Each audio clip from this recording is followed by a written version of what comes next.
하나님 나라의 제자 찰스 도나요 지음, 이현민, 김양숙, 김종훈 옮김. 안녕하세요. 하나제 독자 여러분, 템북지기 김선입니다. 오늘은 2020년 3월 17일 화요일이고요. 하나제 함께 읽기 19번째 시간인데요. 18번째 시간과 19번째 시간 사이에 간극이 컸어요. 여러 가지 일들이 있었죠. 국가적으로나 또 사회 경제적으로나. 네. 지금 아프고 힘드신 분들도 많이 있을 거라고 짐작이 돼요. 다들 힘내셨으면 좋겠고요. 어서 빨리 우리의 일상을 회복했으면 좋겠습니다. 네. 오늘 하나제 읽기 전에 가져온 좋은 책 있어요. 네. 교사 함께할수록 빛나는 김종훈 지음. 지난번에 신간으로 소개해드렸는데요. 오늘 다시 가져온 이유는요. 이 책이 전혀 예상치도 못하게 일상의 소중함에 대해서 언급을 했거든요. 그래서 오늘 읽어드릴 부분은요. 교사 함께할수록 빛나는, 줄여서 교함빛이라고 하는데요. 10장입니다. 10장이 몇 쪽이냐? 봅시다. 네, 204페이지. 10장 삶의 희망을 노래하기. 교사는 가르침을 통해 삶의 희망을 노래한다. 삶의 희망을 노래하는 교사의 가르침은 특별한 교사들에 의해서만 일어나는 것은 아니다. 이러한 극적인 사건이 일어나기까지 교실에는 평범하지만 그래서 견고한 일상이 든든하게 자리 잡고 있다. 그리고 너무나도 평범한 일상이 이런 결정적인 사건을 더욱 빛나게 한다. 묵묵히 자신에게 주어진 가르침이라는 일을 감당하는 많은 교사들, 겉으로 화려해 보이지 않아도 일상의 삶에서 의미를 찾는 이 땅에 수많은 교사가 있기에 가르친다는 것은 여전히 우리의 삶에 희망이 있음을 노래하는 것이다. 네, 요즘 들어서 더 절절하게 와닿는 구절이 되었습니다. 소중한 일상 어서 회복했으면 좋겠고요. 선생님들도 함께 하셔서 더 빛나셨으면 좋겠습니다. 오늘 발표 났죠? 개학이 또 연기되었습니다. 건강이 더 중요하니까요. 코로나 사태가 빨리 진정이 되고 학교에 아이들의 웃음소리가 퍼졌으면 좋겠습니다. 네. 오늘은요, 하나제 229페이지 아래에서 세 번째 줄부터 읽겠습니다. 현재 6장 언약 신학을 읽고 있는 중이고요. 네, 229쪽 아래에서 세 번째 줄. 언약을 드러내시는 하나님의 방법. 이제 우리는 언약의 구체적인 내용들을 살펴보고자 한다. 하나님은 사람과 사람은 하나님과 언약이라는 방법을 통해서 관계를 맺는다. 언약은 타락 이전과 이후 모두에서 관계가 표현되는 방식이다. 보스는 다음과 같이 말한다. 만약 인간이 타락 이전에 이미 하나님과의 언약 관계 안에 서 있었다면 언약 사상은 구속의 사역에서도 가장 두드러지게 드러날 것이다. 하나님께서는 자신이 제정하신 율법을 단순하게 무시하실 수 없으며 오히려 인간의 죄와 배반에도 불구하고 율법을 성취하심으로 그분의 영광을 나타내신다. 구속의 언약은 하나님의 주권적인 뜻에서 기원하였음에도 불구하고 구속사역이 언약의 방법을 통해 이루어진 자유행위의 실행을 발견한다는 사실의 증거이다. 태초에 하나님께서 사람을 만드셨을 때 창조주와 피조물의 관계를 정하시고 사람과 언약을 세우심으로써 인격적인 관계를 만드실 것을 선택하셨다. 하나님께서는 아담에게 우리가 행위 언약이라고 알고 있었던 것을 계시하셨다. 행위 언약을 이해하는 것은 은혜의 언약만큼이나 관계를 이해하는 데 있어 핵심적이다. 언약에 대한 칼뱅주의와 개혁주의의 이해가 독특한 점이 바로 이것이다. 어떤 사람들은 하나님께서 아담을 창조하시고 그를 동산에 두셨을 때 모든 것을 온전한 상태로 그에게 주셨다고 가르쳤다. 이는 둘째 아담으로서 그리스도께서 하시는 일이 우리를 완벽하고 온전한 원래의 상태로 회복시켜 주시는 것임을 의미한다. 하지만 언약의 약속에 기초하여 만일 아담이 하나님께 순종하고 언약을 잘 지켰다면 아담과 그의 자손들을 위해 훨씬 더 풍성한 일들이 마련되어 있었을 것이다. 구체적으로 하나님께서는 에덴 동산에서 단 하나를 제외한 모든 나무의 실과를 먹을 수 있다는 언약의 조건을 말씀하셨다. 그 나무의 열매를 먹어서는 안 된다. 그 금지 조항은 인간이 넘어서거나 무시해서는 안 되는 언약의 경계가 되었다. 조건이 없는 언약은 의미가 없다. 행위 언약에서 조건은 하나님의 명령에 순종하는 것이었다. 헤르만 바빙크는 순종의 결과가 어떠했을지 다음과 같이 말한다. 아담은 하나님의 형상대로 지음을 받았지만 지음받은 즉시 가장 완전한 의미에서 하나님의 형상이지는 않았으며 자체적으로 그리고 자력으로 하나님의 형상이지도 않았다. 하나님의 형상 안에 담겨있는 이생과 장래에 대한 인간의 운명을 숙고하지 않으면 우리는 온전히 풍성한 의미의 하나님 형상을 가지고 있는 것이 아니다. 이 언약 개념을 이해하는 것은 하나님께서 자신을 우리와 결속시키시고 스스로를 낮추시며 그분의 명령에 순종하는 조건 위에 위대한 약속을 주시기로 하신 하나님의 자발적인 의지의 놀랍고도 경이로운 면을 보여준다. 달리 말하면 하나님께서 아담에게 말씀하신 것은 우리는 이 언약의 기초 위에서 서로 관계를 맺는다. 이 언약의 조건은 순종, 곧 실천하는 행위이다. 내가 만일 나에게 순종하고 언약을 지킨다면 나는 영원한 생명과 완전한 행복이라는 복을 너에게 줄 것이다. 순종의 보상으로 하나님께서는 아담에게 영원한 생명과 가장 풍성한 삶을 약속하셨다. 반대로 하나님께서는 아담에게 만약 언약을 파기할 경우 그는 원래 약속된 완전함을 이루지 못하고 반드시 죽게 될 것이라고 말씀하셨다. 창세기 전반부와 이후 신구약 전체에 걸쳐 관련된 하나님의 말씀을 읽을 때 우리는 아담이 하나님과의 언약을 지키지 않았다는 사실을 보게 된다. 그는 선악을 알게 하는 나무의 실과를 먹음으로 인해 하나님께서 정하신 조건을 어겼다. 이러한 불순종의 결과 하나님은 그 자신과 모든 후손들을 위한 약속과 언약의 풍성함을 박탈당하고 말았다. 아담 안에서 모든 사람이 죽은 것 같이 그리스도 안에서 모든 사람이 삶을 얻으리라. 불순종의 순간에 아담은 하나님께서 그와 세우신 언약을 지킬 수 있는 능력을 상실하였다. 그는 영적인 죽음을 경험하기 시작했다. 그러나 그의 불순종이 행위 언약을 무효화시킨 것은 아니라는 것을 이해해야 한다. 앞서 살펴본 바와 같이 하나님의 언약은 영원히 지속되는 언약이다. 그러므로 이제 인간에게 행위 언약을 지킬 수 있는 능력이 없어도 하나님께서는 여전히 사람들이 구원을 받고 영원한 생명을 누리기 위해 언약에 대한 완전한 순종을 요구하고 계신다. 이것이 바로 죄로 인해 타락한 인간이 여전히 행위를 통해 구원을 얻거나 이루려는 충동을 느끼는 한 가지 이유가 될 것이다. 순종은 여전히 그분의 백성들을 향한 하나님의 계획에서 가장 핵심적인 부분이다. 순종은 제자 삼는 과정에서 반드시 강조되어야 한다. 은혜의 언약으로 들어가기. 웨스트민스터 신앙 고백은 다음과 같이 진술하고 있다. 사람과 맺으신 첫 언약은 행위 언약이었는데 거기에서 완전한 개인적 순종을 조건으로 아담과 그 안에서 그의 후손들에게 생명이 약속되었다.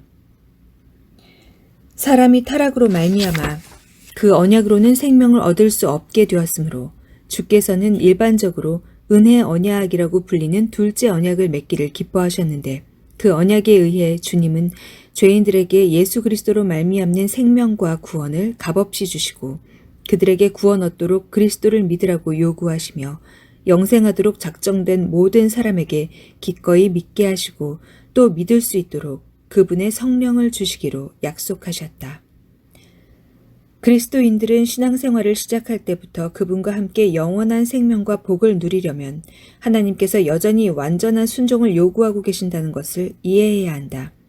하지만 아담이 죄를 지었을 때 그와 그의 자손들은 행위 언약이 요구하는 완전한 순종을 할 능력을 잃어버렸다. 사람은 영적으로 죽었다.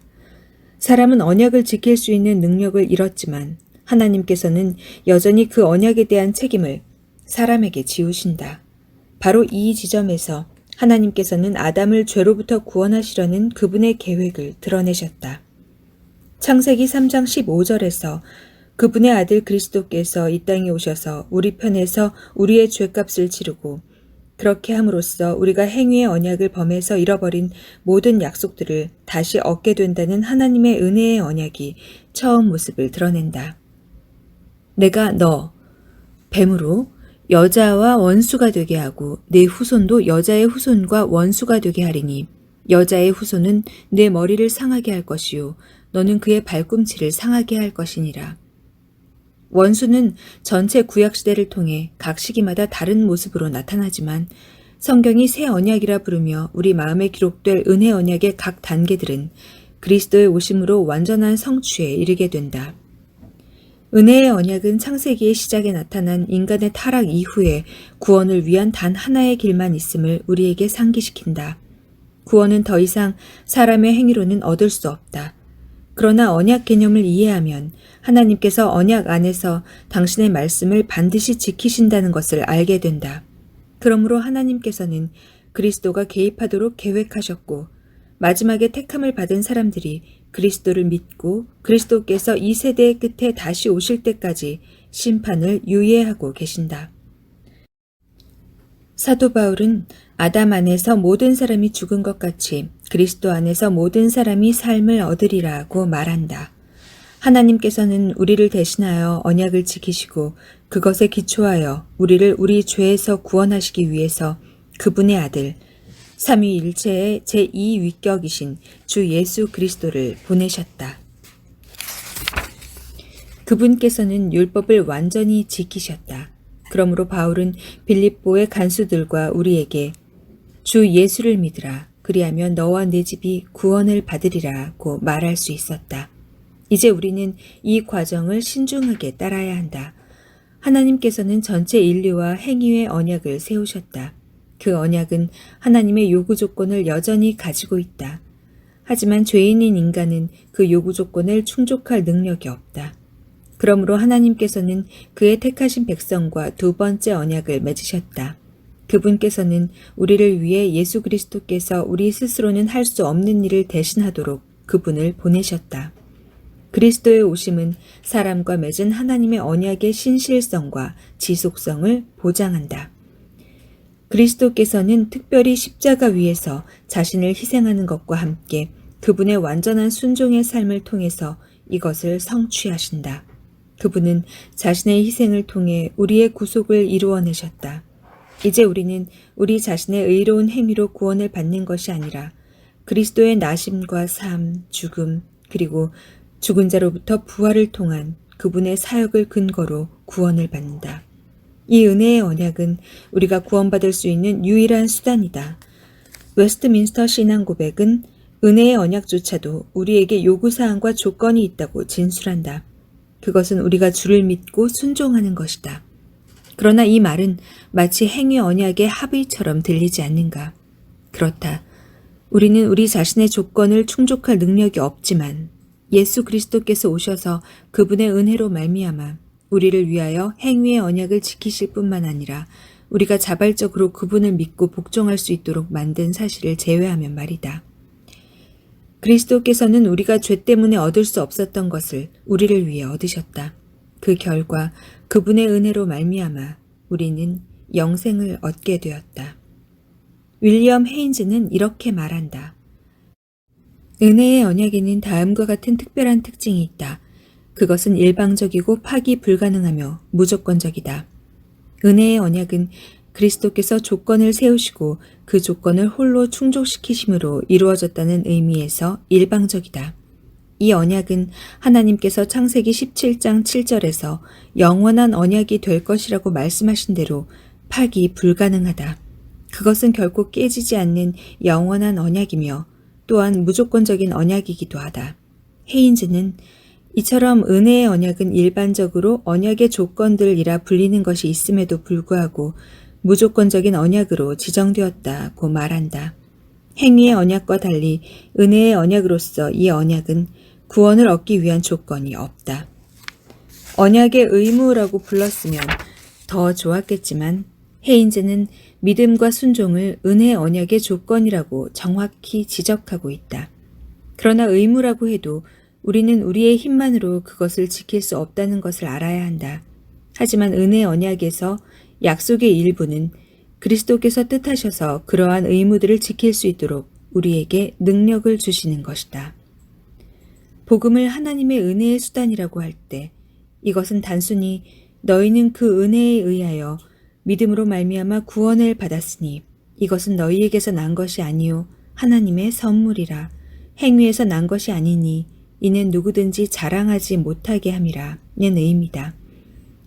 은혜의 언약 안에서 그리스도께서는 우리를 대신하여 죽으심으로 죽을 수밖에 없었던 우리들에게 구원을 베풀어 주시며 그리하여 태초에 하나님께서 약속하신 복된 상태로 회복시켜 주신다. 추천 도서들에서도 볼 수 있는 바와 같이 하나님께서는 이 언약을 전체 구약과 신약의 역사에 걸쳐서 다양한 방식으로 드러내셨다. 신약 성경은 하나님께서 예레미야를 통해 약속하신 새 언약, 즉 우리 마음에 기록된 언약을 우리를 위하여 그리스도 예수로 말미암아 세우셨다고 말한다. 이것은 히브리서 기자가 6장에서 우리를 언약의 상속자 혹은 약속의 상속자로 부를 때 염두에 두었던 것이기도 하다. 은혜의 언약 안에서 하나님께서 우리를 위해 행하신 일들을 외에 우리가 보아야 할 것이 두 가지 더 있다. 첫째, 그분은 우리의 하나님이실 뿐만 아니라 우리 후손들의 하나님이시기도 하다. 그분의 약속은 우리와 우리의 자녀들을 위한 것이다. 이 약속은 너희와 너의 자녀와 모든 먼데 사람, 곧 주 우리 하나님이 얼마든지 부르시는 자들에게 하신 것이라 하고, 둘째, 하나님께서는 조상 아브라함에게 이 약속이 누구에게까지 분명하게 계시될지 말씀하셨다. 내가 너로 큰 민족을 이루고 보라 내 언약이 너와 함께 있으니 너는 여러 민족의 아버지가 될지라. 은혜의 언약은 우리뿐만 아니라 우리의 후손들에게도 동일하게 적용된다. 이것은 모든 민족과 종족과 방언과 백성을 포괄한다. 이 언약의 약속은 그리스도 안에서 택함받은 사람을 위한 것으로 그들은 온 세계 도처에서 발견된다. 따라서 예수님의 대위임령은 온 세계를 향한 것이다. 다스리시는 주로서 하나님께서는 언약의 조건들을 설정하시고 경고와 약속을 우리에게 주셨다. 먼저 우리는 사람이 영원한 생명을 얻고 하나님과 함께 복을 누리는 아담과 맺은 행위의 언약을 보았다. 또한 사람이 어떻게 그 언약을 지키지 않았고 그리하여 하나님께서 경고하신 불순종에 따른 죽음을 실제로 경험하였음을 보았다.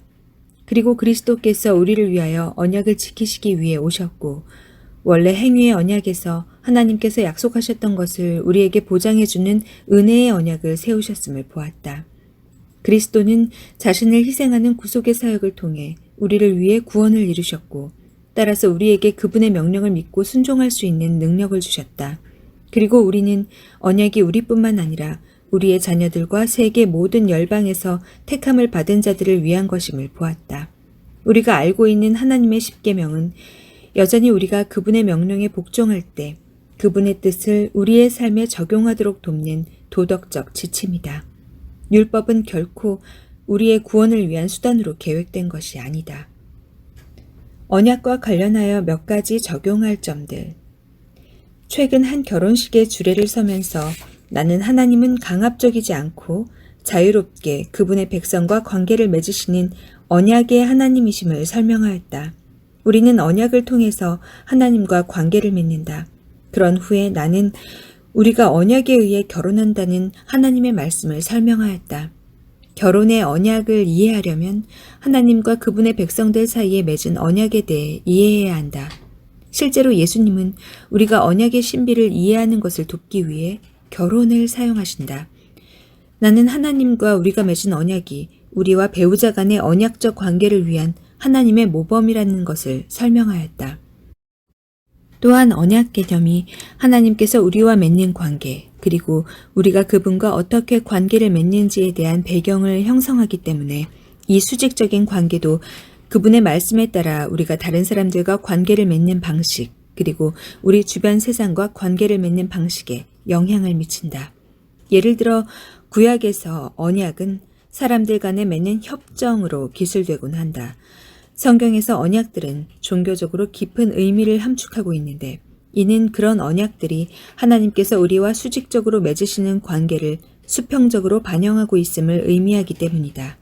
그리고 언약을 깨뜨리면 벌을 받을 것이라는 생각과 함께 그들이 세우는 언약의 증인으로서 하나님을 부르는 것은 언약 의식의 정상적인 과정이었다. 고든 스파이크만은 이것을 다음과 같이 설명한다. 언약은 모든 성경적인 종교의 기반이자 틀이다. 언약 종교는 모든 인간관계들과 사회적 소명을 지탱하고 있는 근본적인 구조들을 정의한다. 그것은 지상의 모든 기구들, 결혼, 학업, 노동, 사회봉사, 과학, 예술, 그리고 정치까지 포함한다. 비록 우리가 아담 안에서 그분의 소명을 배신했지만 하나님은 언약을 폐기하지 않으셨다. 그 대신 그분은 그 언약을 지키기 위해 은혜 속에서 인간들에게 개입하셨고 인간들과의 교제를 되살리기 위해 구원 역사의 긴 여정을 만들어 놓으셨다. 언약 역사는 끝이 없는 이야기이다.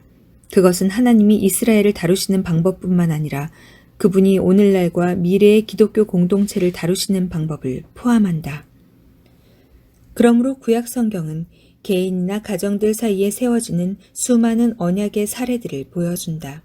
예를 들어 아비멜렉은 아브라함이 자신에 대해 어떤 마음을 가지고 있는지 확신할 수 없었기 때문에 아브라함이 그와 그의 자녀들에게 거짓되게 행하지 않겠다고 맹세하는 언약을 요청했다. 아브라함과 아비멜렉은 함께 언약을 맺었으며 이것은 한 번 더 언급된다. 창세기 31장에서 라반과 야곱은 서로 간의 긴장과 의심을 해소하고자 언약을 맺었다. 그들은 돌을 언약의 상징으로 삼았고 합의의 표시로 함께 음식을 먹었다. 성경시대에 음식을 함께 먹는다는 것은 자주 언약을 맺는 것과 연결된다. 사무엘상 18장 3절에서 다윗과 요나단은 언약을 맺었다. 사무엘상 23장 18절에도 언급된다. 동등한 국가 간에 그리고 지배국과 피지배국 간에 언약을 맺었다. 짐승을 희생하는 것은 언약을 인준하는 상징으로 사용되었다. 이런 몇 가지 사례들만으로도 서명과 날인을 동반한 언약이 성경에서 보편적으로 나타나고 있다는 사실을 보여주는 데 충분하다. 그러므로 언약을 세례와 성찬이라는 서명과 날인과 연결시키는 것은 별로 어렵지 않다. 세례와 성찬은 언약적 의식이다. 헨리 뷰스는 언약의 몇 가지 중요한 성격을 다음과 같이 진술한다. 언약적 관계는 의무로서 신실함을 요구하는 법적 측면을 강조하지만 결혼 관계와 같이 관련 당사자들 간의 사랑하는 관계, 계속적인 사귐을 수반하는 합의다. 사실 구약에서 사용된 따뜻하고 다정한 감정이 담긴 사랑이라는 단어는 독특하게 언약과 관련되어 있기 때문에 어떤 학자들은 특별히 그것을 언약적 사랑이라고 부른다. 성경에서 하나님은 자주 신실하게 반응하는 사람들에게 언약과 언약적 사랑을 지키시는 분으로 묘사되고 있다. 성경에 나타난 언약 사상은 또한 교회에서 자주 발견되는 극단적인 개인주의에 대항한다. 그리스도인의 삶은 개별적인 인간 내면과 관련될 뿐만 아니라 개인적인 그리스도인으로서 하나님과 맺는 관계, 그리고 하나님과 동일한 언약을 맺은 회원인 다른 그리스도인들과의 관계와 관련을 가진다. 성경적 언약은 고립된 개인과 맺는 것이 아니라 언제나 개인으로 이루어진 하나님의 백성이라는 집단과 맺는 것이다. 언약 사상이 성경 속에 너무나 깊고 충만히 배어 있어서 더흐라프는 성경을 언약적으로 가르치는 주일학교 교사들을 돕기 위해 쓴 4권으로 된 저서의 제목을 약속 그리고 구원, 크리스찬 서적이라고 붙였다. 그는 모든 성경의 이야기는 언약을 세우시는 하나님에 관하여 말하고 있다는 확신을 가지고 어린이들에게 성경 이야기를 가르칠 때 추구할 3가지 목표를 제시한다. 첫째, 성경은 하나님의 자기 계시라는 사실을 강조하는 것. 둘째, 중보자이신 예수 그리스도를 통하여 하나님께서 자신을 계시하는 것을 보여주는 것. 셋째, 하나님께서 그의 백성들에게 찾아오시는 유일한 길로서 언약을 강조하는 것.